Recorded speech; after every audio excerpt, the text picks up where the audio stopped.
नमस्ते। जय श्री अम्मा भगवान। मुक्ति मोक्ष दर्शन की अनुवाद तरगति के आप सभी के लिए हार्दिक स्वागत है। पहले हम प्रार्थना से शुरू करते हैं। हाथ जोड़कर अम्मा भगवान को स्मरण करते हुए मूल मंत्र जाप कीजिए।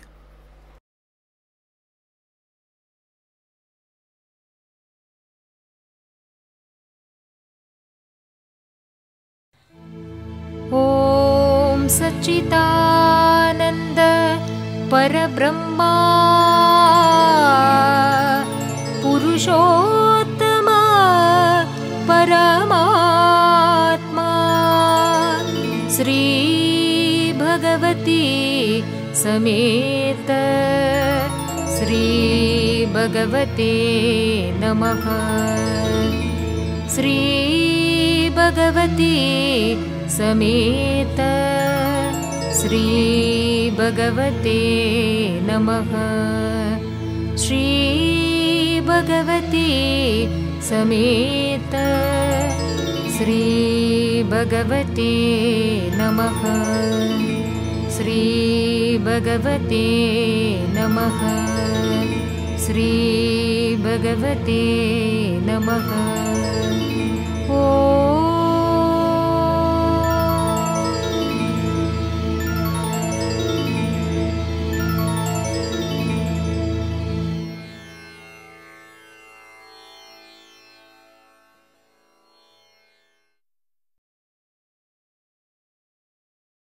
पहला प्रश्न, श्री भगवान की शिक्षा है, सत्य क्या है? यह आप पर निर्भर करता है। कृपया श्री भगवान ये समझाइए कि सत्य आप पर कैसे निर्भर करता है बजाय तत्वों के। धन्यवाद श्री भगवान। श्री भगवान जी का समाधान, सत्य आप पर निर्भर करता है।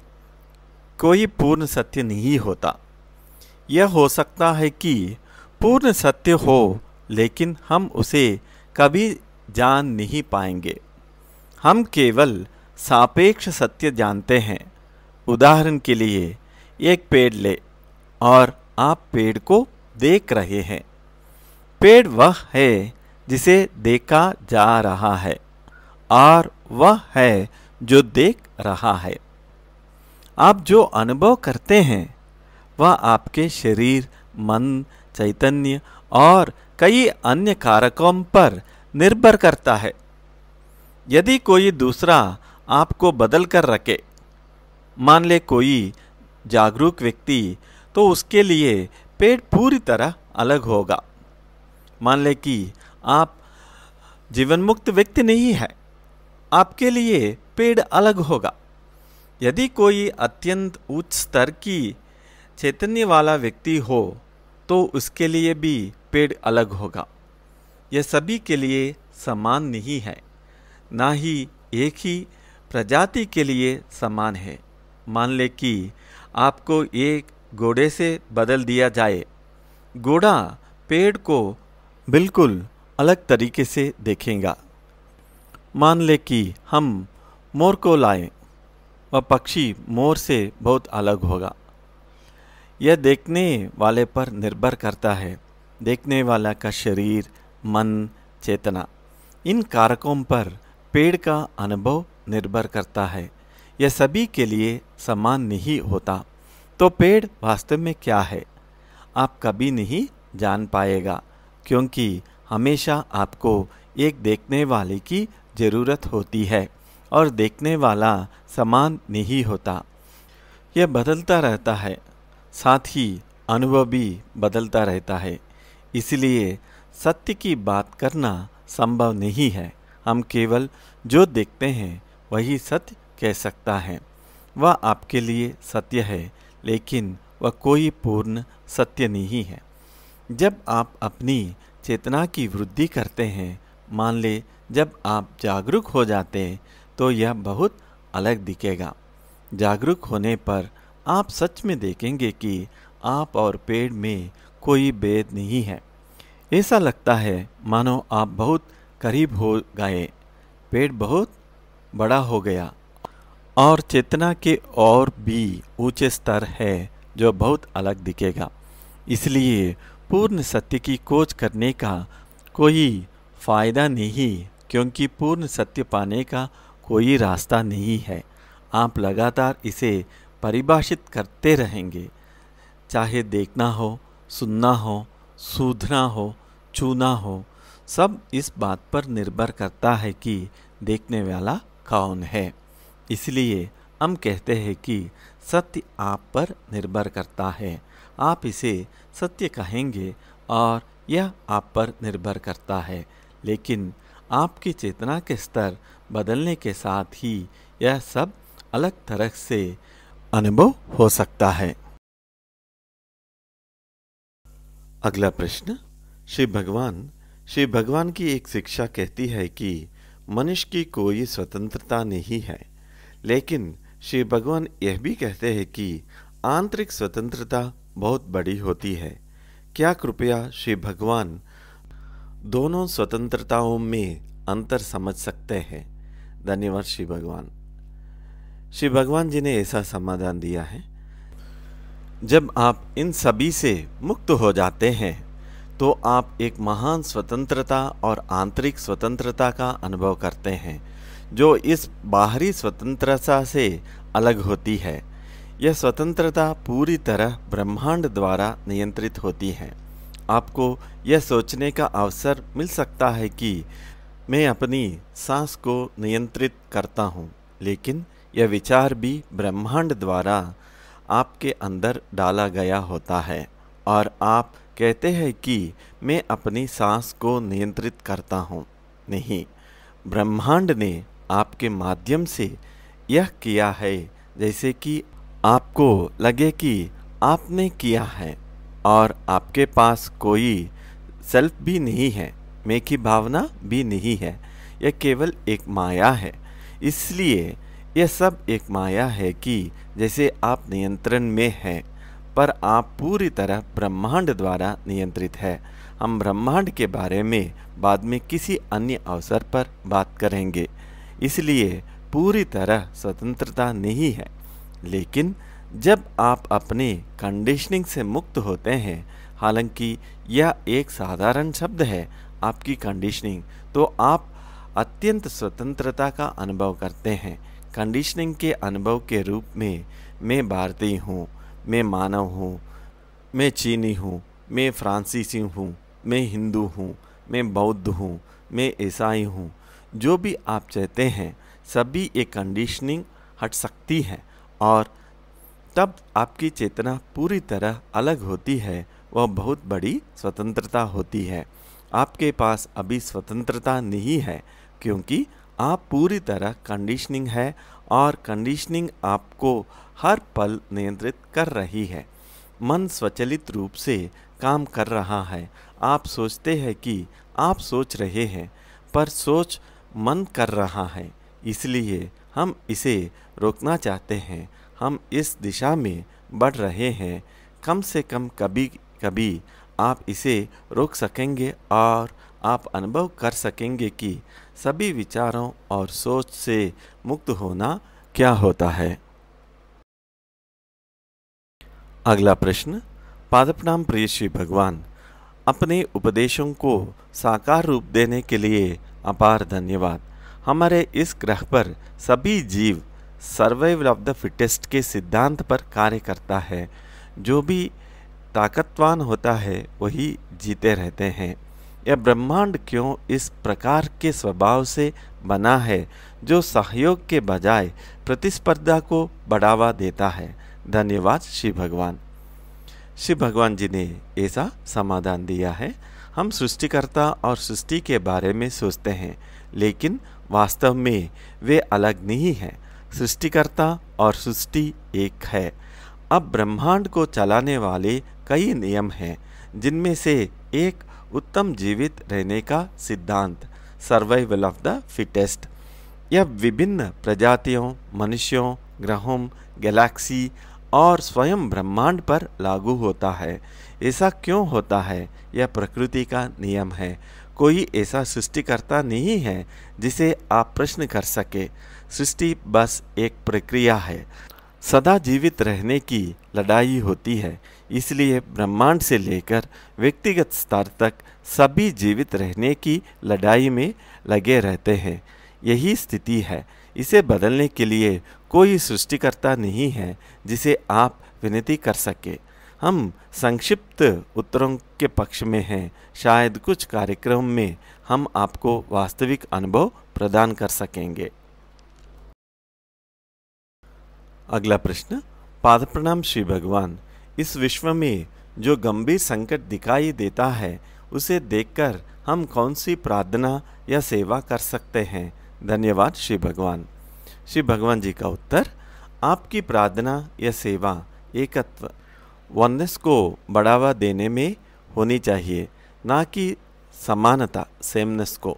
दुनिया की समस्या यही है कि हर कोई सब कुछ समान करना चाहता है। हर कोई एक ही धर्म, विचारधारा या समूह में होना चाहिए। यह संभव नहीं है। हर व्यक्ति अलग है। सुंदरता एकत्व में ही है। आप अलग है। आप हिंदू है, कोई मुसलमान है, फिर भी आप एक हो सकते हैं। यह एकत्व महत्वपूर्ण है, समानता नहीं। इसलिए समानता का विचार हमारे चित्त से निकल जाना चाहिए और एकत्व की ओर अग्रसर होना चाहिए। आप जो चाहे वह माने, अपने तरीके से जिए, दूसरा व्यक्ति भी अपनी तरह जिए, लेकिन सबको परस्पर भलाई के लिए काम करना चाहिए। एकता होना चाहिए, एकत्व। वास्तव में हमें समानता नहीं, एकत्व चाहिए। उसी के लिए प्रयत्न करें।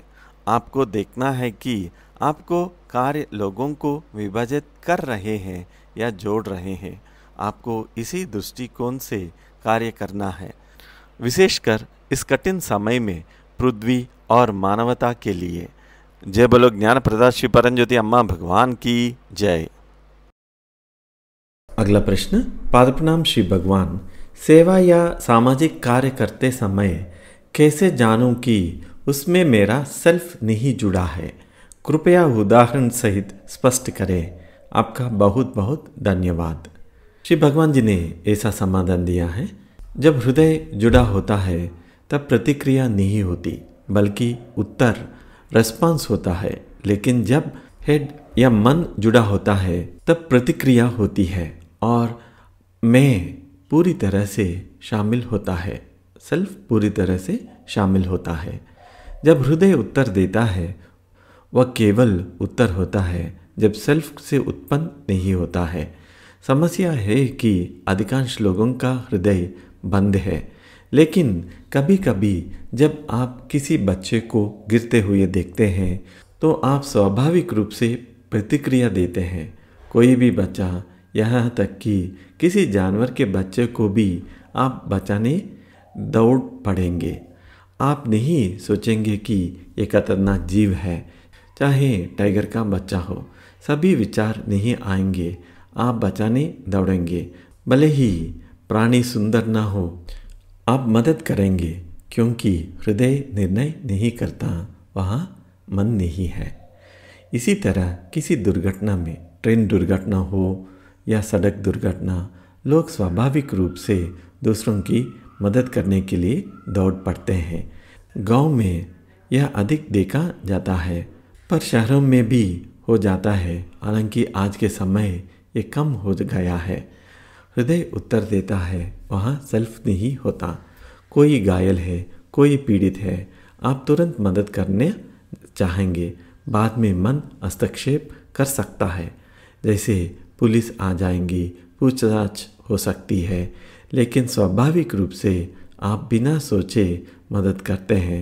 जब आप दूसरों के लिए फीलिंग करते हैं, भावना, इमोशन और फीलिंग में फर्क है। इमोशंस में प्रतिरोध होता है, वहाँ मन से आती है। अनुभूति हृदय से आती है। हृदय तुरंत उत्तर देता है।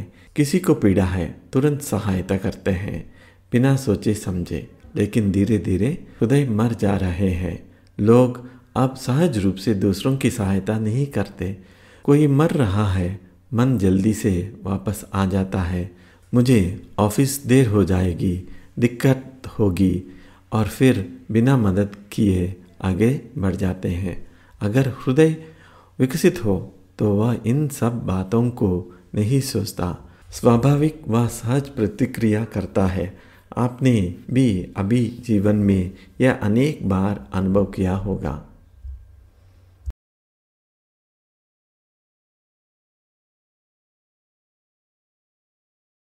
अगला प्रश्न। पादप्रणाम मेरे प्रिय श्री भगवान, यह उच्च सामूहिक चेतना प्राकृतिक आपदाओं को नियंत्रित करने अथवा उनके घटित होने से पहले ही रोक देने में किस प्रकार सहायक होती है? धन्यवाद श्री भगवान। श्री भगवान जी ने ऐसा समाधान दिया है। उच्च सामूहिक चेतना में अत्यधिक शक्ति होती है। इसका सरल कारण यह है कि अंततः सब कुछ चेतना ही है और उच्च सामूहिक चेतना में लगभग हर चीज़ के लिए अत्यधिक शक्ति होती है। इसीलिए यह आपदाओं को रोकने में सहायक हो सकती है। यदि कोई आपदा घटित होनी हो तब भी यह सहायता कर सकती है, परंतु आपको इसकी ओर उन्मुख होना चाहिए, तभी यह कार्य कर सकती है। लेकिन लोग इसकी ओर उन्मुख नहीं होते। यदि आप ठीक से इसकी ओर अग्रसर होंगे तो आपको निश्चित रूप से सहायता मिलेगी। इतनी शक्तिशाली है सामूहिक चैतन्य। सामूहिक चेतना भी विभिन्न स्तरों पर होती है। ऊंचे स्तर पर यह आपके अनुरोधों, आपकी प्रार्थनाओं का प्रत्युत्तर देती है और इसमें शक्ति होती है। जय बोलो ज्ञान प्रदा श्री परमज्योति भगवान की जय। अगला प्रश्न। पादप्रणाम मेरे प्रिय श्री भगवान, यह उच्च सामूहिक चेतना प्राकृतिक आपदाओं को नियंत्रित करने अथवा उनके घटित होने से पहले ही रोक देने में किस प्रकार सहायक होती है? धन्यवाद श्री भगवान। श्री भगवान जी ने ऐसा समाधान दिया है। उच्च सामूहिक चेतना में अत्यधिक शक्ति होती है। इसका सरल कारण यह है कि अंततः सब कुछ चेतना ही है और उच्च सामूहिक चेतना में लगभग हर चीज़ के लिए अत्यधिक शक्ति होती है। इसीलिए यह आपदाओं को रोकने में सहायक हो सकती है। यदि कोई आपदा घटित होनी हो तब भी यह सहायता कर सकती है, परंतु आपको इसकी ओर उन्मुख होना चाहिए, तभी यह कार्य कर सकती है। लेकिन लोग इसकी ओर उन्मुख नहीं होते। यदि आप ठीक से इसकी ओर अग्रसर होंगे तो आपको निश्चित रूप से सहायता मिलेगी। इतनी शक्तिशाली है सामूहिक चैतन्य। सामूहिक चेतना भी विभिन्न स्तरों पर होती है। ऊंचे स्तर पर यह आपके अनुरोधों, आपकी प्रार्थनाओं का प्रत्युत्तर देती है और इसमें शक्ति होती है। जय बोलो ज्ञान प्रदा श्री परमज्योति भगवान की जय।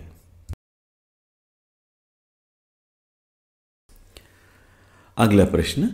पाद प्रणाम श्री भगवान, आपने कहा है कि आने वाले युग क्वांटम कंप्यूटिंग और एआई, आर्टिफिशियल इंटेलिजेंस जैसी टेक्निकों से प्रभावित होगा।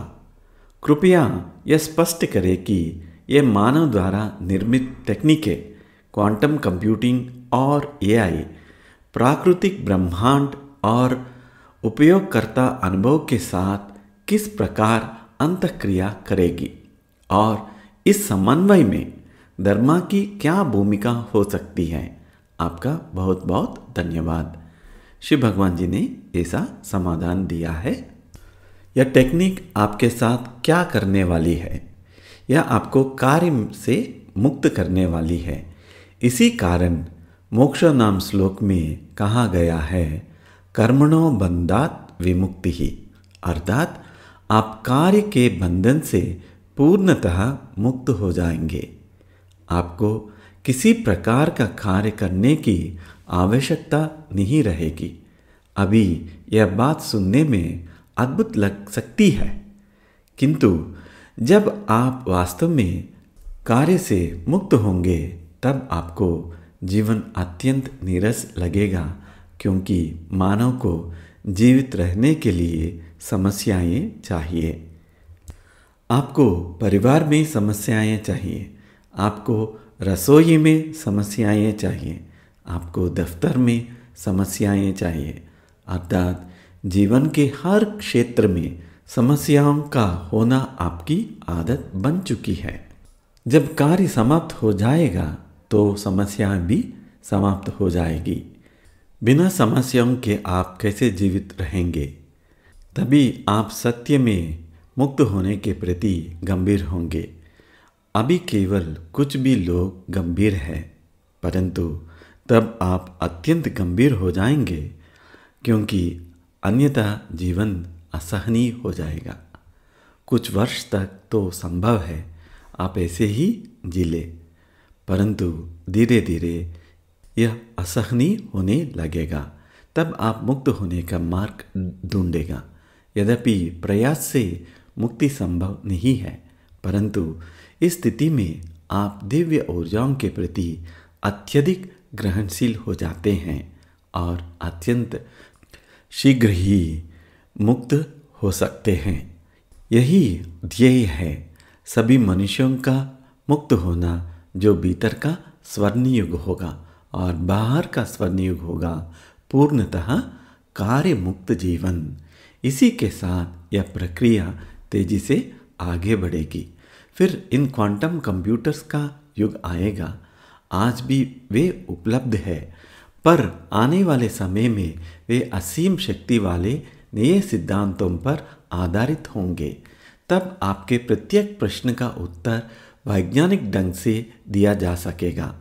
जैसे अभी आप पूछते हैं भगवान क्या है, मैं आपको अनेक उदाहरण देता हूँ, परंतु भविष्य में इन अद्भुत कंप्यूटरों के माध्यम से आपको एक स्वार्थहीन और पूर्ण उत्तर दिया जा सकेगा।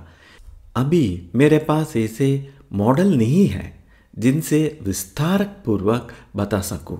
मैं केवल इतना कह सकता हूँ, भगवान सर्वत्र है, पर इसे वैज्ञानिक ढंग से सिद्धांत करना अभी संभव नहीं। तब यह दृढ़ प्रमाणित हो जाएगा, ऐसा कि कोई भी संदेह शेष ना रहे। हर प्रश्न का समाधान मिलेगा। विज्ञान और आध्यात्मिक एक दूसरे में पूर्णतः विलीन हो जाएगा। आप पूछते हैं यह हवन कैसे कार्य करता है, यह मात्र कैसे फलित होता है, पहाड़ की चोटी से प्रार्थना करते ही उत्तर कैसे मिलता है, या कोई व्यक्ति मृत्यु के कागर पर प्रार्थना करता है और तत्क्षण सहायता आती है, यह सब कैसे संभव होता है? इन सब का स्पष्ट वैज्ञानिक उत्तर मिलेगा। यह सब केवल तब संभव होगा जब उच्च स्तर की टेक्नोलॉजी हमारे पास होगी, जो स्वयं सिद्ध अन्वेषण कर सकेगी। केवल डाटा आधारित नहीं, वे स्वयं मौलिक अनुसंधान कर सकेगा। और उस समय पहली बार मानव समाज में निर्धनता का समूल नाश संभव होगा। असमानता समाप्त हो सकेगी, अभाव शेष न रहेगा। यह भविष्य अत्यंत गौरवशील है, पर हमें कुछ और समय प्रतीक्षा करनी होगी। अगला प्रश्न, पादप्रणाम श्री भगवान, क्या श्री भगवान नेमम के चैम्बर्स के विषय में कुछ बता सकते हैं? धन्यवाद श्री भगवान। श्री भगवान ने ऐसा समाधान दिया है, नेमम के चैम्बर्स की शक्ति को हम धीरे धीरे बढ़ा रहे हैं। हमें कुछ और महीनों तक प्रतीक्षा करनी होगी, तब यह और भी अधिक शक्तिशाली हो जाएगा। वहाँ बैठकर आप वास्तव में अम्मा से बात कर सकेंगे। आप वास्तव में भगवान से वार्तालाप कर पाएंगे। आप कल्कि से भी बात कर पाएंगे। आप परम ज्योति से संवाद कर पाएंगे। आप वार्तालाप कर सकेंगे और अपने जीवन की समस्याओं के उत्तर आपको मिलेगा। जो भी आवश्यक हो वह सब आप कर सकेंगे, ठीक वैसे ही जैसे आपस में सामान्य बातचीत होती है। आप जो चाहें उसके विषय में पूछ सकते हैं, किंतु आप भौतिकी या रसायन विज्ञान जैसे विषयों पर बात नहीं कर सकते। यदि आपके पास इन विषयों पर ज्ञान है तो उनसे उत्तर मिलेगा, पर यदि ज्ञान नहीं है तो आप उनके उत्तरों को समझ नहीं पाएंगे।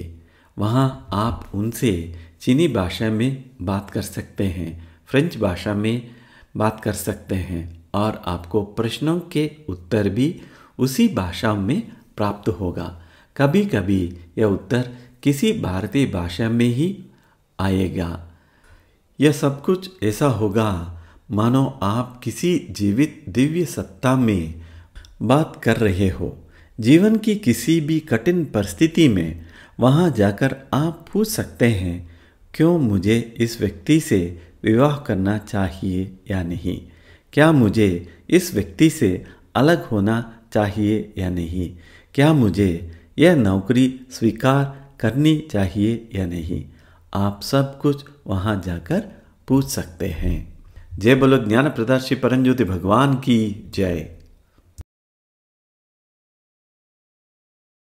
अगला प्रश्न, भगवान स्वयं से प्रेम करने लविंग वन सेल्फ और आत्म प्रेम करने में सेल्फ लव क्या अंतर है और क्या आत्म प्रेम को अच्छा नहीं माना जाता या यह स्वार्थ कहलाता है?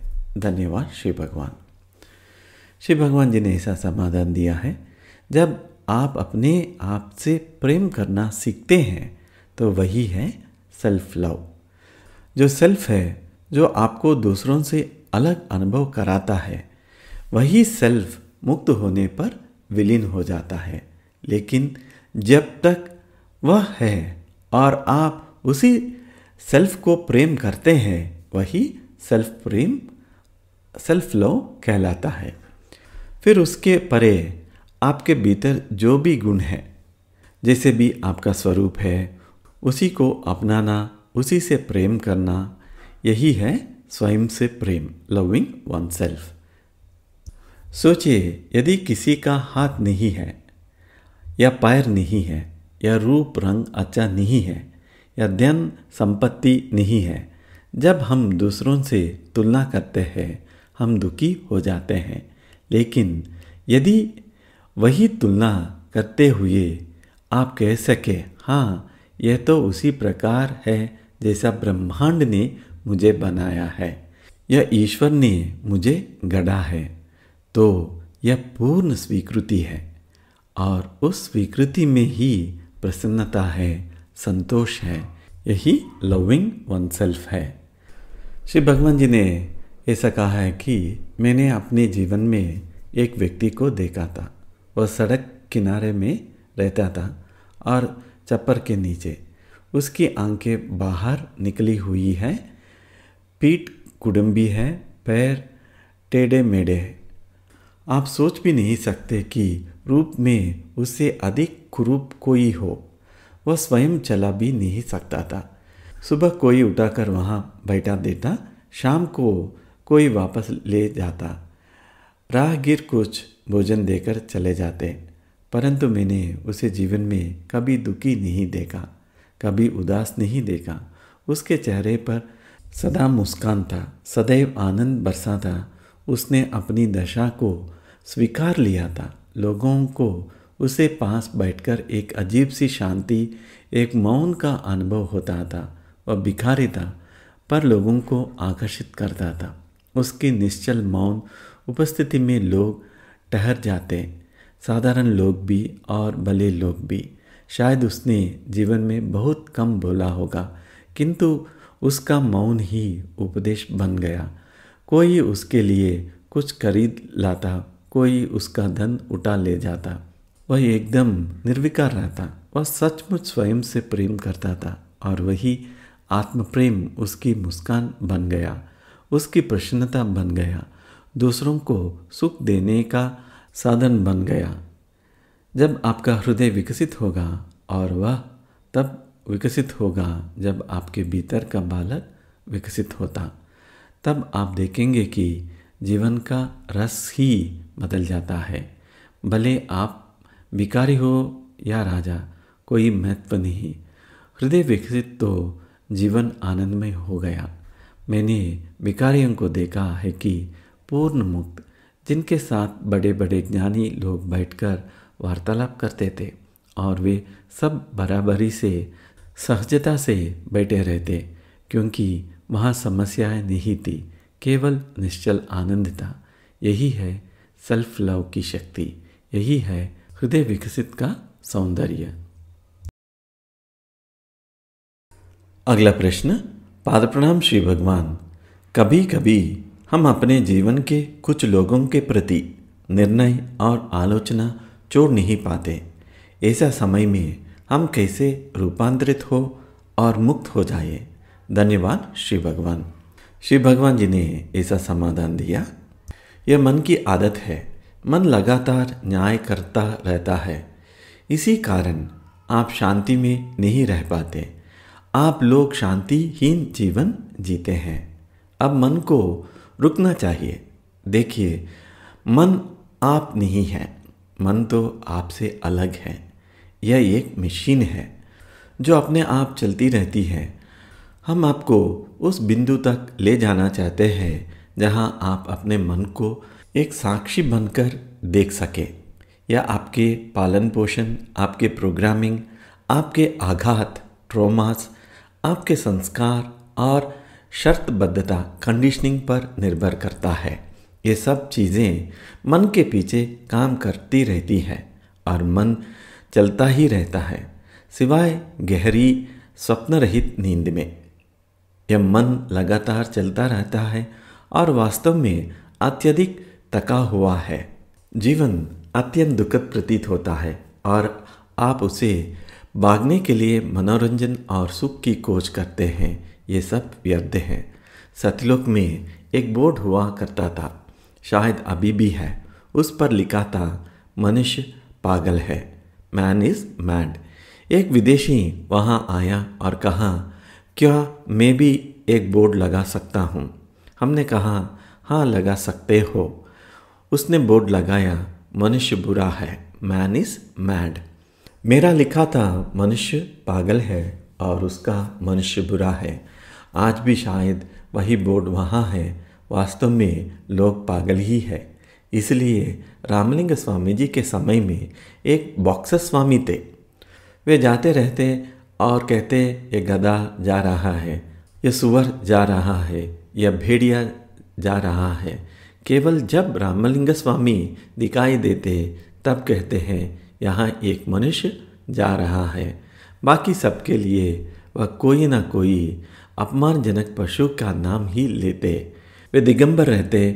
तब रामलिंग स्वामी ने उन्हें वस्त्र दिया और कहा, आप पहन लो। यह घटना चेन्नई के मिंट क्षेत्र की है। तो आप देख सकते हैं मनुष्य का जीवन कितना दयनीय और भयानक है। वास्तव में भयानक है। पर जब आप दूसरी स्थिति को देखेंगे, जब आप भीतर का शिशु मुक्त होगा, जब आप हृदय विकसित होगा, जब आप मुक्त होंगे, तब आप समझ पाएंगे कि अब तक आपसे क्या छूट गया था। और जब यह घटित होगा, तब आप जीवन से उसके प्रयोजन से कोई प्रश्न नहीं पूछेंगे। जीवन का उद्देश्य क्या है, यह प्रश्न ही नहीं उठेगा। जब तक आप यह प्रश्न करते रहेंगे, आप फंसे रहेंगे। जीवन का एकमात्र उद्देश्य है जीना। बाकी आप सेवा करें, समाज के लिए कार्य करें, शांति में बैठे, वह ठीक है। किंतु जीवन का मूल प्रश्न मिट जाएगा। केवल श्वास लेना ही जीवन है। भोजन करना, श्वास लेना, ये सब जीना ही है। किंतु आप जीते नहीं। मन चलता ही रहता है। यदि आप आनंद अवस्था में प्रवेश करें, हंसी के साथ, धीरे धीरे आप अपने मन को देख पाएंगे जैसे वह अलग है और आप केवल उसे साक्षी है। धीरे धीरे आप उसके ऊपर नियंत्रण भी पा सकते हैं। धीरे धीरे उसे शांत कर सकते हैं। अन्यथा मन व्यर्थ की बातें करता रहता है। यदि कोई समस्या हल करने का वास्तविक विचार है, जो आपका काम है, वह ठीक है, परंतु मन निरर्धक चिंतन में डूबा रहता है। यही आपका जीना बन गया है। अगला प्रश्न। पाद प्रणाम श्री भगवान। अपने भीतर के बालक को स्वस्थ करने के लिए हमें क्या करना चाहिए? कृपया हमें आशीर्वाद दे श्री भगवान। श्री भगवान जी ने ऐसा समाधान दिया है, हम हमेशा शॉर्टकट की तलाश में रहते हैं, तो आपकी गरीबी, आपकी संपन्नता, आपका स्वास्थ्य, आपके रिश्ते, ये सब कुछ आपके अंदर के बच्चे, इनर चाइल्ड के कारण होता है। आखिरकार बात आकर वही रुकती है इनर चाइल्ड पर, और उसे ठीक करने का सबसे अच्छा तरीका है हंसी के साथ आनंद स्थिति में जाना। कम से कम कुछ मिनट रोज हंसी के साथ आनंद इसमें जीना है। आप पाएंगे कि धीरे धीरे वह बच्चा ठीक होने लगा है। जब वह बच्चा ठीक होता है तो सब कुछ पॉजिटिव होने लगता है। जहाँ आप पहले संघर्ष कर रहे थे, अब सब कुछ आसान हो जाता है, समृद्धि आने लगती है, रिश्ते ठीक हो जाते हैं, आपको कुछ करना नहीं पड़ता, सब कुछ अपने आप ठीक होने लगता है, क्योंकि आप एक अलग ऊर्जा क्षेत्र में प्रवेश कर जाते हैं जहाँ चीज़ें बदलने लगती हैं। सबसे सरल तरीका यही है। आपको ये जानना चाहिए कि हंसते हुए बुद्धा, लाफिंग बुद्धास होते हैं, ये कोई कहानी नहीं है, वो वास्तव में थे। वे गांव-गांव जाकर लोगों को हंसाते थे और इसका लोगों पर गहरा असर पड़ता था। फिर क्या हुआ? उनमें से एक की मृत्यु हो गई तो बाकी दो हंसना बंद कर दिया। लेकिन जब वे तीनों थे तो हमेशा हंसते रहते थे और इस हंसी को वे फैलाते थे। आपको इनर चाइल्ड को ठीक करना ही होगा। आप बोझ ढो रहे हैं। देखिए, सारे नहीं लेकिन कई महान लोग, वे अक्सर इस तरह की स्थिति में चलते जाते थे। आपने अपने घर में भी देखा होगा कि कुछ बुजुर्ग लोग चुपचाप अपने पोते पोतियों के साथ आइसक्रीम खा रहे होते हैं। पोते को बहाना बनाते हैं लेकिन खुद भी आइसक्रीम खाते हैं और वे पोते पोतियों के साथ खेलते हैं। वे अपने अंदर के बच्चों को आज़ाद कर देते हैं। इसलिए घर में दादा दादी, नाना नानी का होना जरूरी है जो बच्चों के साथ खेले। और कई महान वैज्ञानिकों के अंदर भी बहुत अच्छा बच्चा होता है।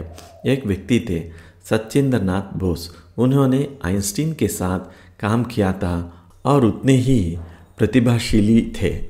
दरअसल आइंस्टीन का बहुत सारा काम सत्येंद्र नाथ बोस के कारण ही है। उनके बिना आइंस्टीन नहीं होते, इसलिए एक कण का नाम उनके नाम पर रखा गया है, बोसन पार्टिकल्स। एक उपपरमाण्विक कण होते हैं बोसन, ये सत्येंद्र नाथ बोस के नाम पर है। तो लोग उनके कलकत्ता में इंटरव्यू लेने गए और वह बहुत प्रसिद्ध थे, जाहिर है।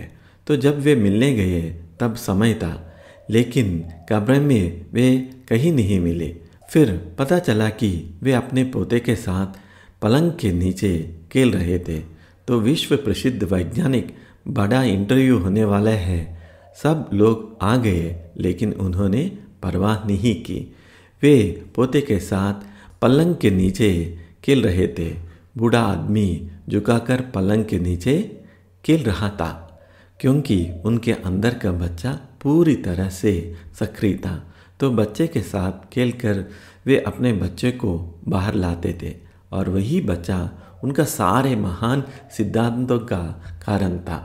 और सभी लोग इंतजार कर रहे हैं और अंत में वे बाहर आए, फिर बैठे और एक बच्चे की तरह लेकिन वैज्ञानिक तरीके से उन्होंने सभी सवाल के जवाब दिए। महान वैज्ञानिकों ने सवालों को जवाब दिए वैज्ञानिक रूप से, लेकिन वे पूरी तरह से बच्चे में थे। आजकल आप देखेंगे कि बच्चे भी अब खेलते नहीं हैं, वे भी प्लेफुल नहीं हैं। तो आपको कभी भी अपने बच्चे को दबाना नहीं चाहिए। कभी कभी कुछ जगहों पर दबाना पकड़ सकता है, लेकिन उसके अलावा आपको एक जगह तय करनी चाहिए। कुछ लोग होना चाहिए कि जिनके साथ आप हंसते हंसते खुद को आज़ाद कर सके। अपने शरीर की मुद्रा से भी। हमेशा सिपाही जैसा नहीं, कभी कभी बच्चे की मुद्रा में भी आना चाहिए। यही कुंजी है। बहुत से अमीर लोग कम से कम निजी तौर पर आप देखेंगे कि उनके अंदर का बच्चा बाहर आता है और वहीं से पैसा बहने लगता है। आप इसमें और भी गहराई से जा सकते हैं, वो किसी और समय पर। जय बोलो ज्ञानप्रदा श्री परमज्योति भगवान की जय। अगला प्रश्न, पादप्रणाम श्री भगवान। परमज्योति की शक्तिशाली उपस्थिति और शक्तिशाली अंतर्यामी को कैसे जागृत करें? धन्यवाद श्री भगवान।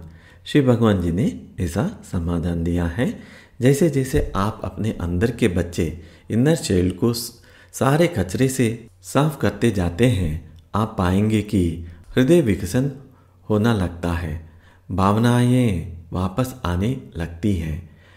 अब आप भावनाओं से भरे जाते हैं। हाँ, आप चिल्लाएंगे, चीखेंगे, रोएंगे, ये सभी इमोशंस, भावनाएं हैं। भावनाएं तभी होती है जब अंदर कोई प्रतिरोध, रेसिस्टेंस होता है, लेकिन अनुभूति, फीलिंग स्वतंत्रता रूप से बहती है। ये दो अंग्रेजी शब्द इमोशन और फीलिंग का अर्थ पूरी तरह से अलग होता है। फीलिंग्स हृदय से आती है और जैसे ही आप अपने अंदर के बच्चे को साफ करते हैं, आप पाएंगे कि फीलिंग्स विकसित होने लगती है। एक बार जब फीलिंग्स बढ़ने लगती है तो आपका संपर्क परम ज्योति और अंतर्यामी से गहरा होने लगता है। और जब आप वह संपर्क बढ़ता है तो फिर और क्या चाहिए, आप दोनों पा सकते हैं, इहम इस लोक में और परम परलोक में। आपको ध्यान देना होगा अपने अंदर के बच्चे को सक्रिय करने पर। यहाँ तक कि कुछ खेल भी है आपके अंदर के बच्चे को सक्रिय करने में मदद कर सकते हैं, लेकिन समाज इस तरह से बना है कि यह केवल मस्तिष्क, हेड से बढ़ावा देता है, बच्चे को इतना नहीं। ऐसा श्री भगवान जी ने समाधान दिया है। अगला प्रश्न, पादप्रणाम श्री भगवान।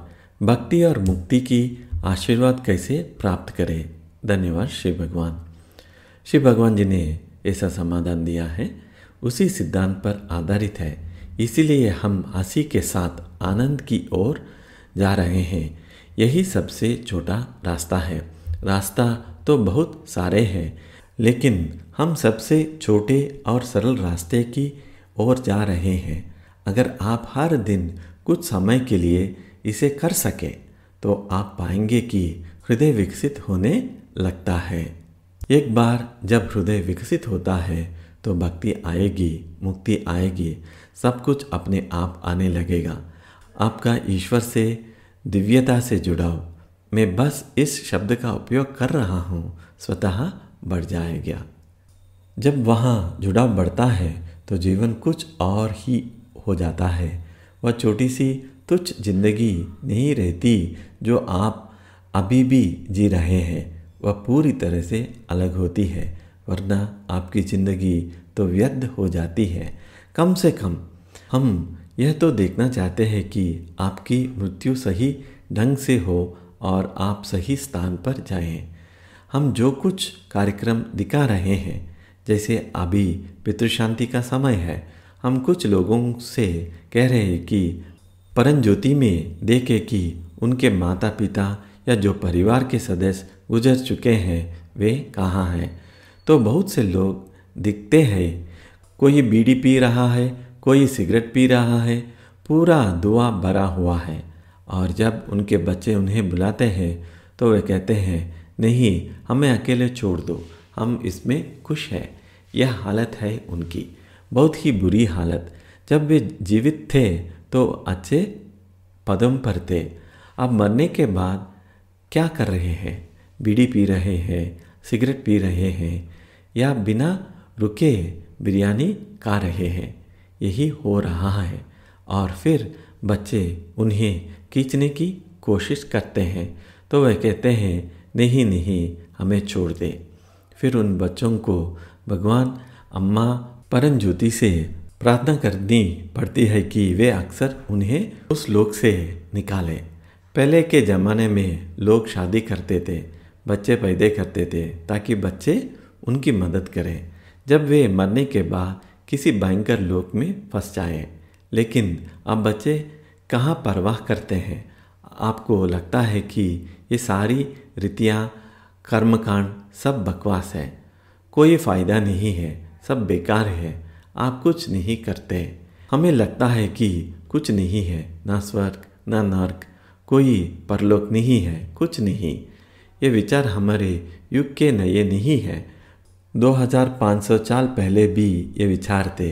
एक व्यक्ति था, नाम भूल रहा हूँ, बहुत प्रसिद्ध था।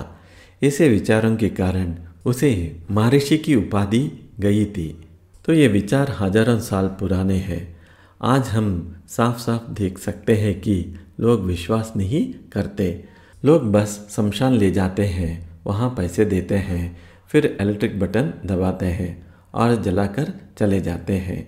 कुछ लोग तो अंतिम संस्कार के अंत तक रुकते भी नहीं और फिर नॉनवेज फूड खाने लगता है, शराब पीते हैं, ना ये जाने कि जो व्यक्ति मरा है वो ये सब देख रहा है। हम पहले ऐसे मामलों को संभालते थे। कभी कभी उन आत्माओं को थोड़े समय के लिए लाया जाता था और उन्हें बताया जाता था कि उन्हें बच्चों ने उनके मरने के बाद कैसे बर्ताव किया। फिर वे रोते थे, पछताते थे और तब जाकर उनमें बदलाव आता था। अब हम और भी ज़्यादा आपको दिखाएंगे कि आपके पूर्वज दूसरे लोकों में कैसे हैं। वाकई बहुत दुखद स्थिति में है। वे शादी करके आपको जन्म दिया, आपको बड़ा किया। अंतिम उद्देश्य यही था कि जब वे मरे तो आप उन्हें ऊपर उठाने में मदद करें, लेकिन आप मदद नहीं कर पा रहे हैं और ज़्यादातर आप भी वही पहुंचने वाले हैं। इसलिए यह बहुत दुखद है। जय बोलो ज्ञान प्रदा श्री परमज्योति अम्मा भगवान की जय। अगला प्रश्न, पादप्रणाम श्री भगवान, परम पर कैसे ध्यान केंद्रित करें और परम में कैसे अच्छी प्रगति करें। धन्यवाद श्री भगवान। श्री भगवान जी ने ऐसा समाधान दिया है। मुझे लगता है कि मैंने पहले ही आपको बताया है। अपने अंदर के बच्चे पर ध्यान दो, बच्चे जैसे बनो और हृदय को विकसित होने दो। फिर आप हम सांसारिक जीवन में भी प्रगति करेंगे। अगर आप कोई व्यापार कर रहे हो तो वह बहुत अच्छा चलेगा, या आप किसी भी तरीके से पैसे कमाने की कोशिश कर रहे हो तो वह अच्छा होगा। और फिर परम, मन शांति होता चलता जाएगा, हृदय विकसित होने लगता है। ये सब कुछ परम के अंतर्गत आता है। ये सब आपके साथ घटने लगेगा।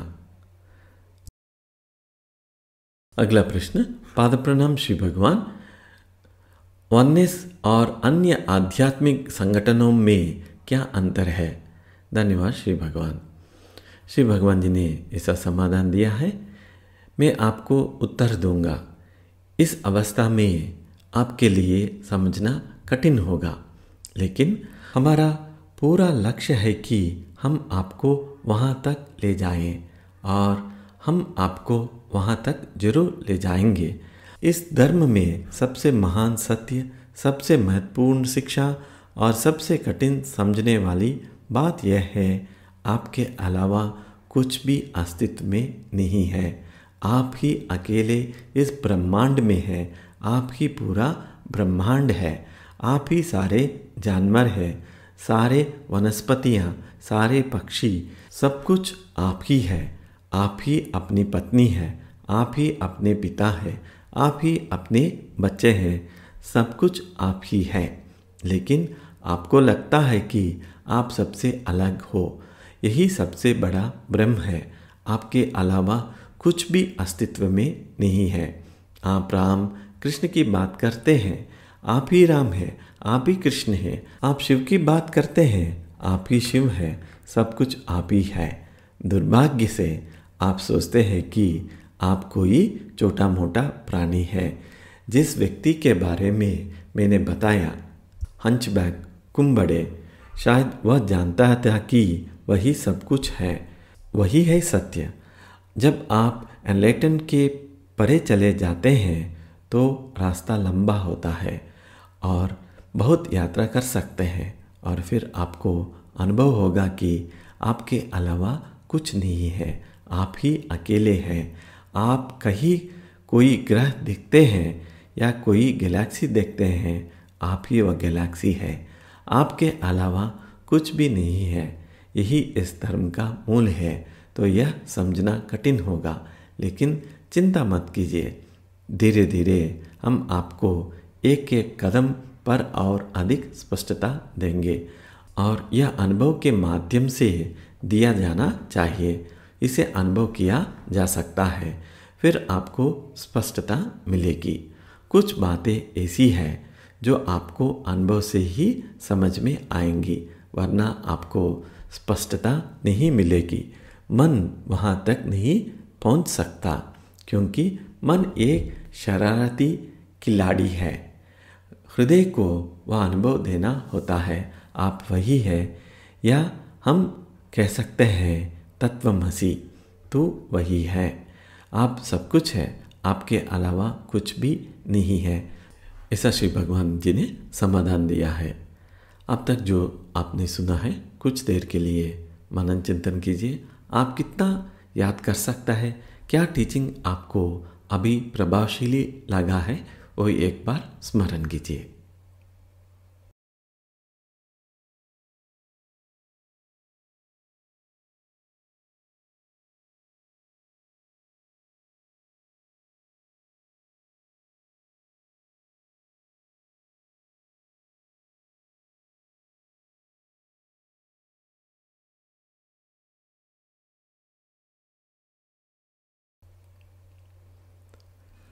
अभी हम श्यामा भगवान को कृतज्ञता व्यक्त करते हुए नाम जाप करते हैं।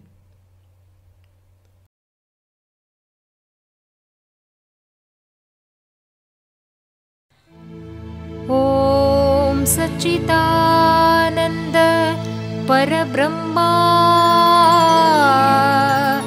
पुरुषोत्तम परमात्मा श्री भगवती समेत श्री भगवते नमः।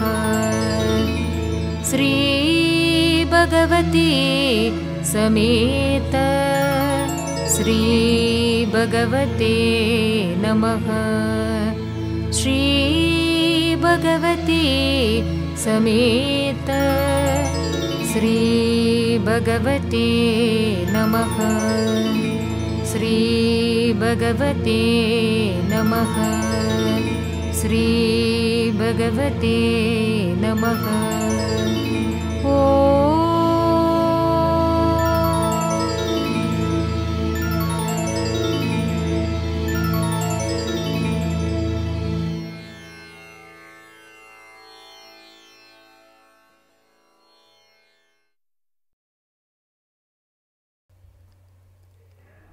आप इस प्रोग्राम में शामिल होने के लिए बहुत बहुत धन्यवाद। सभी को नमस्ते। जय श्री अम्मा भगवान।